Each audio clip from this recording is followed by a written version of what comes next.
Hello everyone, स्वागत है आपका आपके अपने चैनल पढ़ के तो देख में। तो भाई अभी तक हमने दो चर वाले रैखिक समीकरण युग्म के सारे कॉन्सेप्ट कर लिए थे। उससे रिलेटेड सारे जो इम्पोर्टेंट क्वेश्चंस है वो सभी हमने देख लिए थे। ठीक है, तो भाई आप सभी को सभी चीज़ें क्लियर हो गई होंगी। नहीं हुई है तो बिल्कुल कमेंट करके बताओ और हमारे ग्रुप्स में भी आके अपना डाउट्स पूछ सकते हो। कोई दिक्कत वाली बात नहीं है, आपके सभी डाउट्स को हम यहाँ पे जरूर क्लियर करेंगे। अब यहाँ पे बात करने वाले हैं दो चर वाले रैखिक समीकरण युग्म का एक बार कंप्लीट रिवीजन। ठीक है, कंप्लीट रिवीजन होगा एक ही वीडियो के अंदर। ठीक है, तो ये आपका वन शॉट रिवीजन है, इसमें आपके सारे कॉन्सेप्ट एक साथ हम यहाँ पे बताने का प्रयास करेंगे। तो भाई यहाँ पे सबसे पहले सिंपली हमने क्या देखा था, क्या जाना था कि दो चर वाला रैखिक समीकरण क्या होता है। ठीक है, सिंपली हमने ये सबसे पहले जाना था, तो यहीं से स्टार्ट करते हैं। तो बात करते हैं अगर दो चर वाले रैखिक समीकरणों की, तो बच्चों क्या होता है इसका मानक रूप अगर मैं बताऊं तो ये होता है ax धन by धन c बराबर 0। अब भाई ये दो चर वाला ही रहे, इसके लिए इंपॉर्टेंट ये है कि जो x का गुणांक है a वो शून्य के बराबर ना हो और जो y का गुणांक है b वो शून्य के बराबर ना हो। ठीक है, a शून्य के बराबर ना हो और b शून्य के बराबर ना हो, इस कंडीशन पे ये एक दो चर वाला रैखिक समीकरण रहेगा। और खास बात सभी बच्चे ध्यान में रखना, कंफ्यूज हो जाते हो कि जो आपका c है वो अचर राशि है, तो c बराबर शून्य हो सकता है। ठीक है, c बराबर शून्य हो सकता है भाई, इसमें कोई दिक्कत वाली बात नहीं है। इसमें काफी सारे बच्चे कंफ्यूज हो जाते हैं। अब अगर मैं बात करूं दो चर वाला कोई मेरे पास एक रैखिक समीकरण हो और उसको मैं आलेख में प्रदर्शित करना चाहूं, तो सिंपली अगर मैं किसी आलेख में देखूं इस प्रकार से,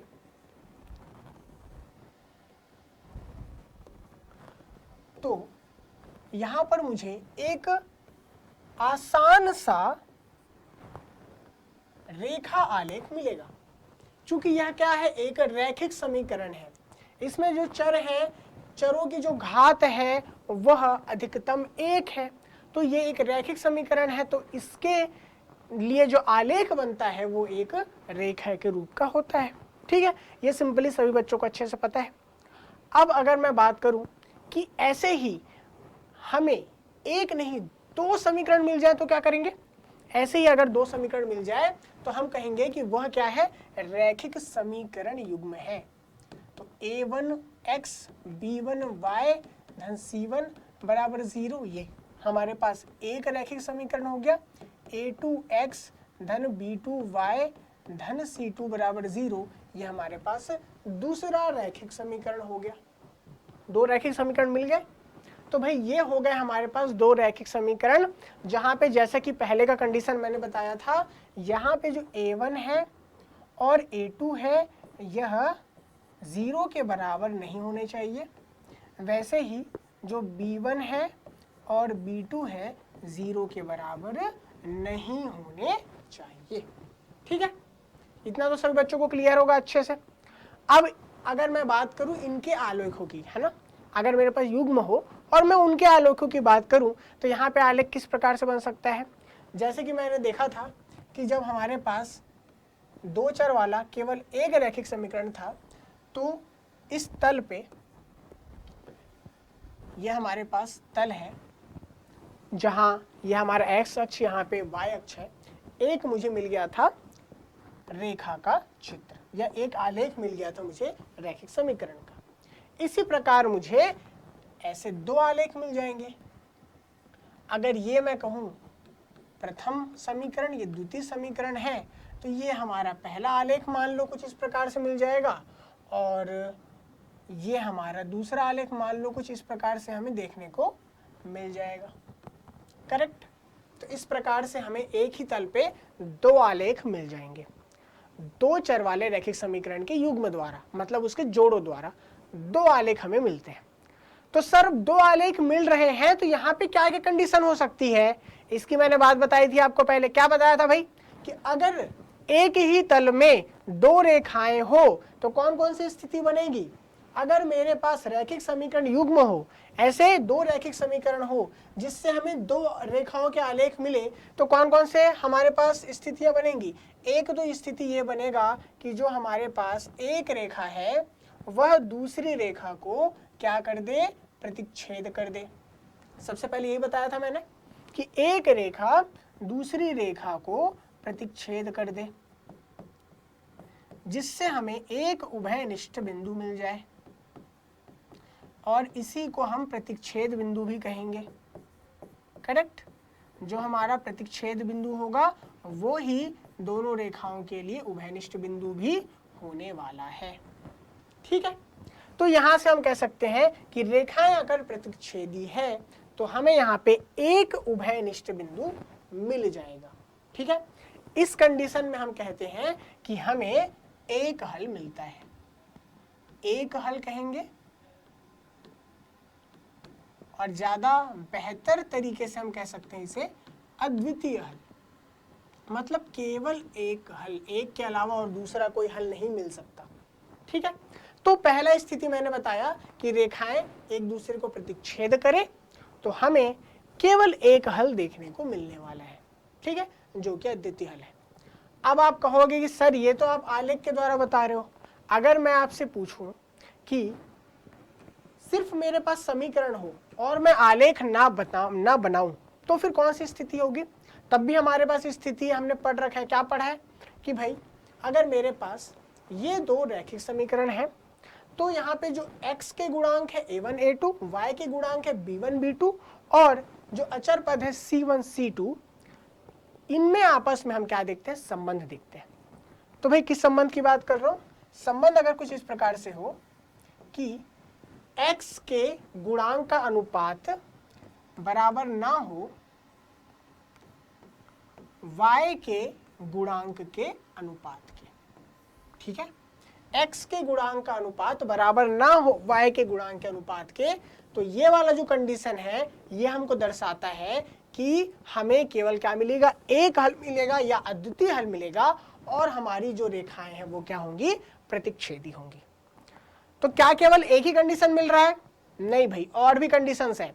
दूसरा क्या कंडीशन हो सकता है, दूसरा कंडीशन ये हो सकता है कि हमारे पास जो रेखाएं हैं वे एक दूसरे के बिल्कुल समांतर होंगे। रेखाएं क्या हो, एक दूसरे के बिल्कुल समांतर हो, समांतर रेखाएं। तो क्या होगा इससे, कोई उभयनिष्ठ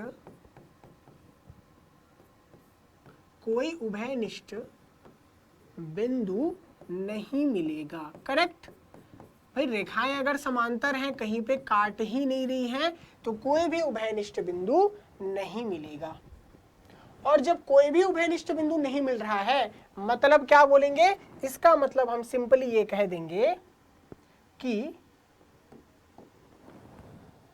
कोई हल नहीं होगा, कोई हल नहीं। ठीक है, कोई हल नहीं होगा किस स्थिति में, जब रेखाएं आपस में कैसी हो जाए, समांतर हो जाए। तो अगर हमारे पास केवल और केवल समीकरण दिए गए हो, दो समीकरण दिए गए हो, दो चर वाले रैखिक समीकरण, तो इस कंडीशन पे हम किस प्रकार से जांच कर सकते हैं, a1 बटे a2 बराबर हो b1 बटे b2 के, और यह बराबर ना हो c1 बटे c2 के। तो यह कंडीशन जो है आपको ये बताता है कि दो चर वाले रैखिक समीकरण युग्म के आपस में कोई भी हल नहीं मिलने वाले हैं। ठीक है, मतलब रेखाएं आपस में समांतर है। तो ये कंडीशन जो है हमें बताता है कोई हल नहीं मिलेगा। ठीक है, ये भी मैंने आपको अच्छे से बता दिया था। ठीक है, जिन बच्चों को यहाँ पे कॉन्सेप्ट अच्छे से नहीं समझ में आ रहा होगा, आप जाइए प्लेलिस्ट में, हमारे चैनल पे पूरा जो भी इसका कंटेंट है, जो भी पहला लेक्चर से लेकर 10वां लेक्चर है, सभी आपको मिल जाएगा, पूरा एक साथ मिल जाएगा। ठीक है, तो वहां जाके आप देख सकते हैं।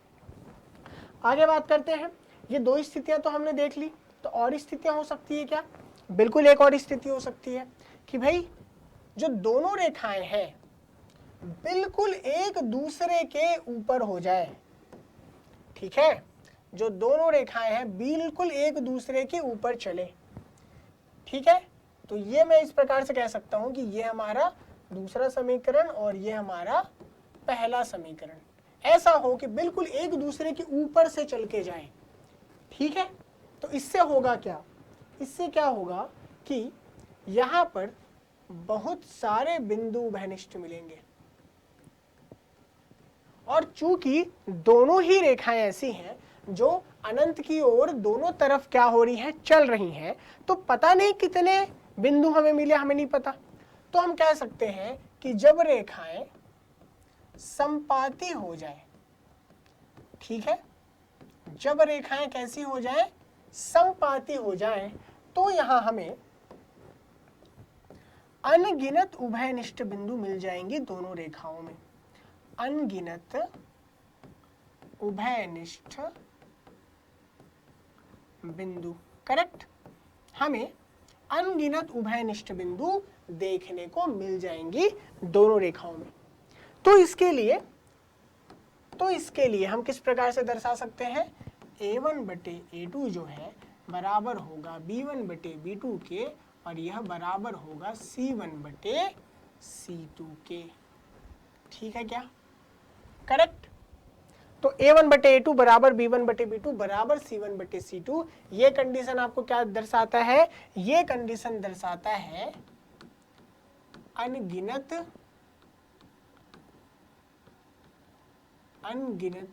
हलों के लिए, ठीक है।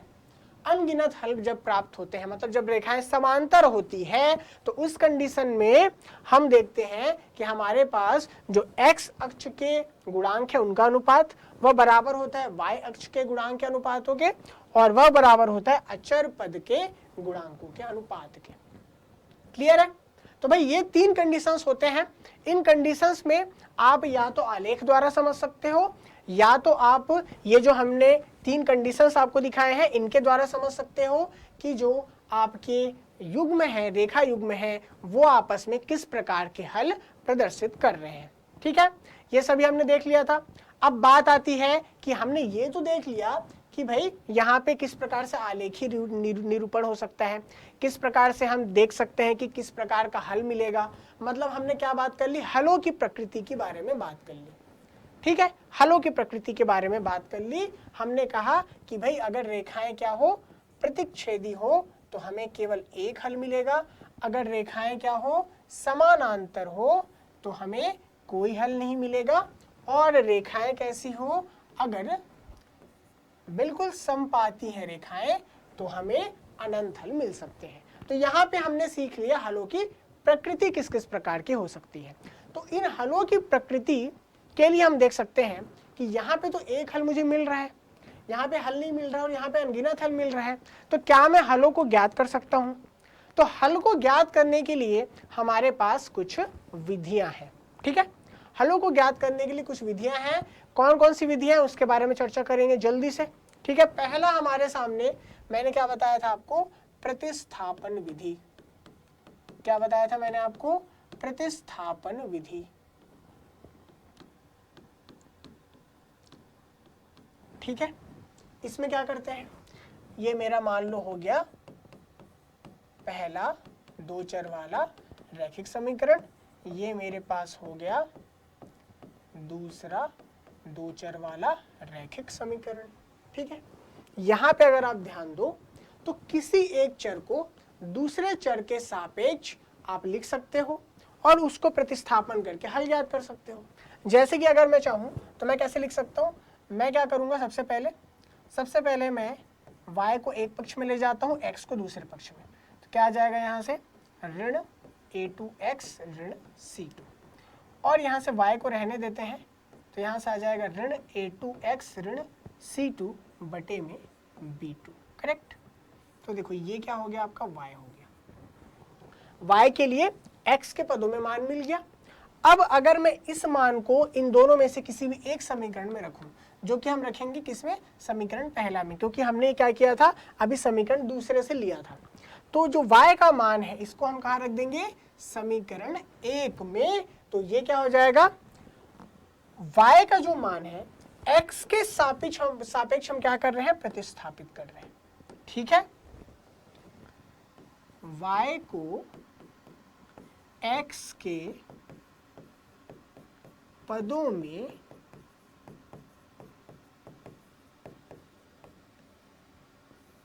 प्रतिस्थापन, y को x के पदों में प्रतिस्थापन। ठीक है, यहां पे हम y को x के पदों में प्रतिस्थापन कर रहे हैं। यहां जो हमारे पास y है इसके जगह में हम क्या करेंगे, x के पदों में ये मान को रख देंगे और सिंपली हमें ये जो समीकरण है पूरा x के पदों में मिल जाएगा और फिर यहां से हम x के मान निकाल लेंगे और जो x का मान हमें प्राप्त होगा उस मान को यहां पर रख कर y का मान ज्ञात कर लेंगे। ठीक है, तो पहला स्टेप क्या होता है, पहला स्टेप होता है कि y का मान समीकरण 1 में, सेकंड स्टेप होता है x का मान प्राप्त हुआ। सेकंड स्टेप ये होगा कि y का मान समीकरण में रखने से x का मान प्राप्त हुआ। तीसरा स्टेप हो जाएगा अतः y का मान भी प्राप्त हो गया। ठीक है, x का जो भी मान आया है उसको यहाँ पे रख दोगे तो y का मान भी मिल जाएगा। ये सिंपली 2-3 स्टेप है, प्रतिस्थापन विधि में हम यही करते हैं और हमें हमारा हल ज्ञात हो जाता है। तो एक विधि तो हमने प्रतिस्थापन विधि पढ़ लिया था, दूसरा विधि क्या पढ़ा था, दूसरा विधि हमने पढ़ा था विलोपन विधि। दूसरा विधि है विलोपन विधि। क्या कहता है आपका विलोपन विधि, विलोपन शब्द से समझ में आ रहा है कि हमें किसी राशि को क्या करना है, यहाँ पे विलुप्त कर देना है। सिंपली हम ये समझ सकते हैं किसी राशि को हमें क्या कर देना है, विलुप्त कर देना है। तो कैसे कर सकते हैं, जैसे कि यहाँ पर देखो मेरे पास अगर दो समीकरण कुछ इस प्रकार से है, ये देखिए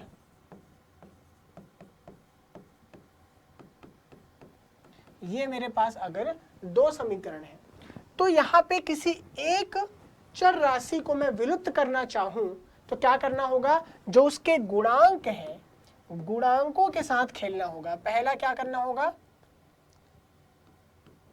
चर के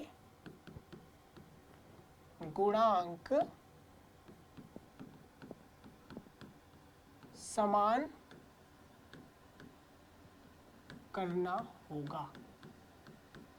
ठीक है, पहला स्टेप है चर के गुणांक को समान करना होगा।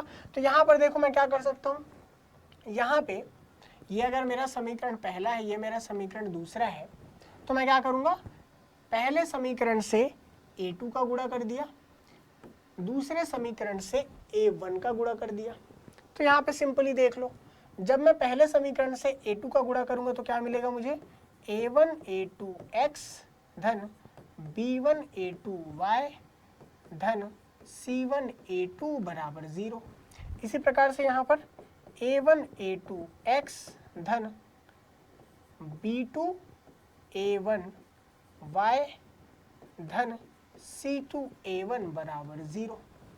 यहाँ पे अगर आप ध्यान से देखोगे तो यहाँ आप देख सकते हो x का गुणांक a1 a2 है, x का गुणांक a1 a2 है। तो सेकंड स्टेप आपका क्या हो जाएगा, सेकंड स्टेप आपका यहाँ पर हो जाएगा समीकरण, हम कह सकते हैं समीकरणों को आपस में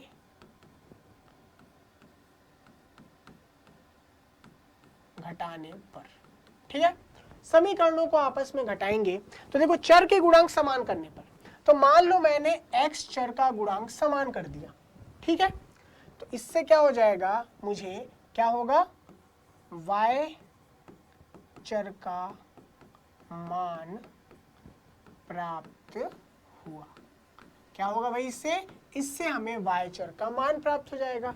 जब हम समीकरण को आपस में घटाएंगे तो x वाला पद बेटा विलुप्त हो गया। जैसे x वाला पद विलुप्त होगा केवल y बचेगा, चर पद केवल y बचेगा, तो y का मान हमें मिल जाएगा। y का मान मिला तो अगला स्टेप क्या है, अतः x भी प्राप्त हुआ। जैसे y का मान मिलेगा किसी भी समीकरण में मान को रखो और आपको x का मान प्राप्त हो गया। तो ये करते हैं हम विलोपन विधि में। ठीक है, तो दोनों विधि समझ में आया सभी को। अगर आपने क्लास अटेंड नहीं की है तो जाके देखिए, बहुत अच्छे तरीके से मैंने एक लेक्चर में एक विधि को समझाया है। 3 लेक्चर है तीनों विधियों के लिए। तीसरा विधि की बात करने वाले हैं। तीसरा विधि हमारे पास है वज्र गुणन विधि। तीसरा विधि क्या है हमारे पास? वज्र गुणन विधि।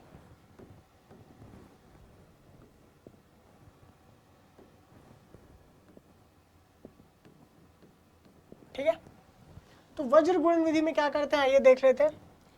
तो यहां से फिर से मैं वही समीकरण लिख देता हूं, a1x धन b1y धन c1 बराबर 0, a2x धन b2y धन c2 बराबर 0।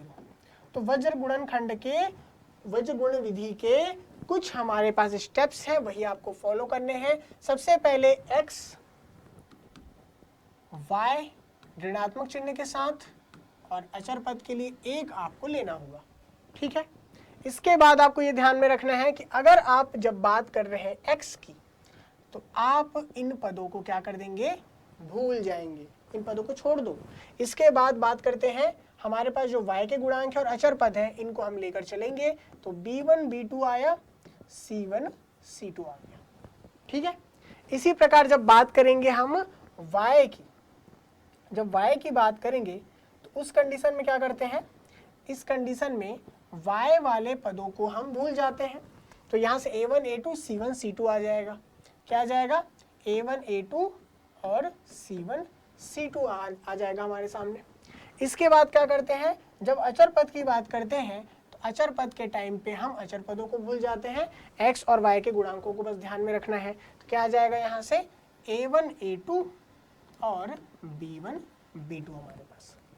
बस फिर क्या है, सिंपली आपको क्या करना है, यहाँ से ऊपर से नीचे की ओर इस प्रकार से गुणा करना होगा। ऊपर से नीचे की ओर गुणा, फिर नीचे से ऊपर की ओर गुणा, ऊपर से नीचे गुणा, नीचे से ऊपर की ओर गुणा। तो क्या मिल रहा है आपको? अंततः मिल रहा है x बटे में b1 c2 ऋण b2 c1। ऋण चिन्ह लगाना मत भूलना, ऋण y है, आ जाएगा a1 c2 ऋण a2 c1। ठीक है, फिर आपके पास क्या आ जाएगा यहाँ से? a1 b2 ऋण a2 b1। क्लियर है सभी को? ठीक है, तो बेटा ये है आपका वज्र गुणन विधि। इसके द्वारा आप क्या करोगे? आप सिंपली अब यहाँ से देखो, ये वाला जो पद है अचर पद है, तो इसके साथ पहले तो चर x का तुलना करोगे, फिर चर y का तुलना कर लोगे। आपको यहाँ से क्या मिलेगा? x बराबर देखो, पक्षांतर कर दिया तो यहाँ से आ जाएगा आपके पास b1 c2 ऋण b2 c1 बटे में a1 b2 ऋण a2 b1 ये मिल जाएगा। इसी प्रकार जब आप y के मान निकालना चाहोगे तो यहाँ से इसको भी पक्षांतर कर दोगे, तो a1 c2 ऋण a2 c1। ठीक है, बटे में क्या आ जाएगा देखो, a1 b2 ऋण a2 b1। और चूंकि यहाँ पे y के साथ क्या है देखो, ऋणात्मक चिन्ह था, तो यहाँ से y के साथ ऋणात्मक चिन्ह होने के कारण यहाँ भी ऋणात्मक चिन्ह दूसरे पक्ष में ले लेंगे। तो इस प्रकार से आपको x का और y का मान बड़ी ही आसानी से वज्र गुणन विधि में निकल के आ जाता है। अब सवाल आता है कि एग्जाम में कैसे बनाना है। तो एग्जाम में आपको अगर किसी विधि को बनाने बोला तो उस विधि का प्रयोग करो। अगर विधि नहीं बोला है तो आपके पास 3 विधियां हैं, जो विधि आपको अच्छी लगती है उस विधि से बना लो। बहुत सिंपल है। ठीक है, तो भाई मैंने क्या क्या सिखाया आपको? मैंने अभी ये सिखाया आपको कि हलों की प्रकृति किस किस प्रकार की होती है। मैंने बताया कि भाई प्रकृति तो हमने देख लिया, तो अब हल कैसे ज्ञात कर सकते हैं उसके बारे में। ठीक है, ये 2-3 चीजें हमने देख ली। अब यहाँ पे बात आती है कि 2 चर वाले रैखिक समीकरण के रूप में परिवर्तित करना। तो कैसे करेंगे, दो चर वाले रैखिक समीकरण के रूप में परिवर्तित। कभी कभी ऐसा होता है कि हमें जो क्वेश्चंस देता है वो दो चर वाले रैखिक समीकरण के रूप में नहीं होता है, ठीक है, वो दो चर वाले रैखिक समीकरण के रूप में नहीं होता है, तो उसे हमें पहले परिवर्तित करना पड़ता है और फिर हमें हल करना पड़ता है, ठीक है। तो अगर मेरे पास जैसे कोई क्वेश्चन है, फॉर एग्जाम्पल मैं ले लेता हूं 1/x धन 2/y बराबर 3, इसी प्रकार से 3/x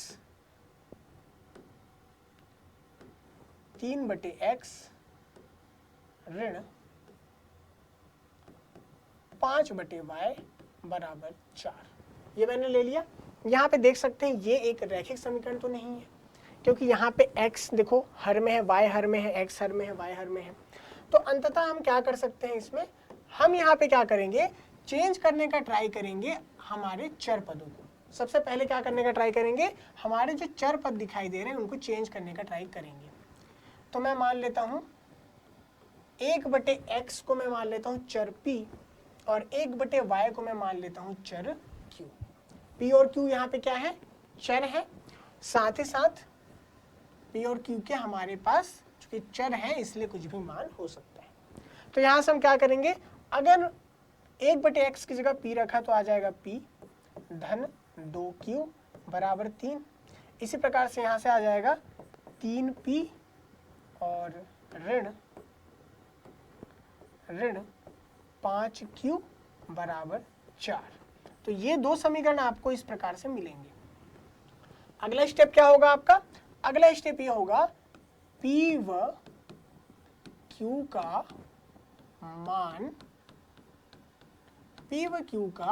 मान ज्ञात करो। अगला स्टेप क्या होगा, जैसे हम सिंपली क्या करते थे, दो चर वाले रैखिक समीकरणों को हल करते थे, वैसे ही p व q का पहले मान ज्ञात करेंगे, उसके बाद इन मानों से